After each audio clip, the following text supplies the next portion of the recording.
O Chalmers ele apresenta também essas três formas, e alguns outros autores também classificam essas três filosofias que a gente teve e que a gente tem. Teoricamente, as formas de filosofia da ciência que são aplicadas para fazer inferência são essas duas. O Kuhn ele só lida só com essa discussão de o que é ciência, até onde a ciência vai, qual é a margem que a gente deve dar àquilo que é científico, àquilo que não é. Então a gente pode pensar, por exemplo, o Bacon, ele tem essa ideia de que seria fazer indução. Indução é um tipo de lógica que você tem observações sobre o mundo. Então eu observo um ganso, ele é branco, depois eu vou em outro local, observo que os gansos de lá também são brancos, e aí eu vou obtendo informações sobre o mundo, vou vendo que eu só consigo ver gansos brancos. E eu crio a hipótese, realmente parece que só existem gansos brancos. A partir das observações que ele teve sobre o mundo, ele vai induzir ou vai inferir que só existem gansos brancos porque ele só viu gansos brancos nas observações dele. Então você tem um resultado já e você vai tentar descrever qual é a causa para aquele resultado que você está vendo. Sobre a neutralidade da ciência, a ciência não é neutra. E o cientista tem valores e posição política. Então, o que é muito criticado por muitos autores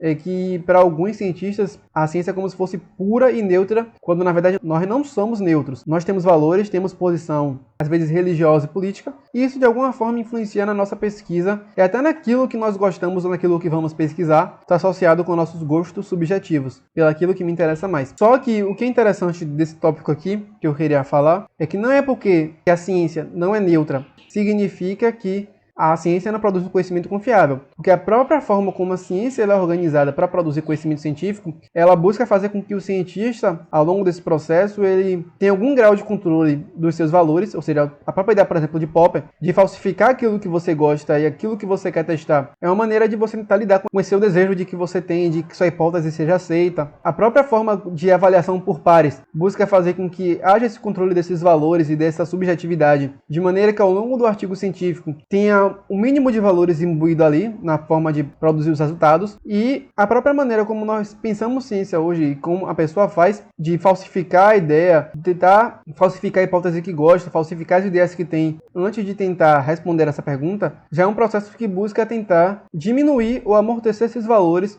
no processo de pesquisa científica. Então, a ciência não é neutra, mas a forma como a ciência é produzida, ela dá confiabilidade porque ela diminui a influência desses valores da posição política no processo de produção de conhecimento como um todo. Então, a ciência não é necessariamente superior a outros tipos de conhecimento, isso também a gente tem que ter claro, isso é muito mais discutido na lacuna ciência-sociedade, em que a ciência é um tipo de conhecimento sobre o mundo e que para resolver um problema complexo, a ciência ela vai ser uma contribuição, dentre as outras, que vai ajudar a resolver um determinado problema. Só que, respeitando as outras formas de conhecimento, a ciência também tem essa ideia de amortecer esses vieses e valores durante esse processo.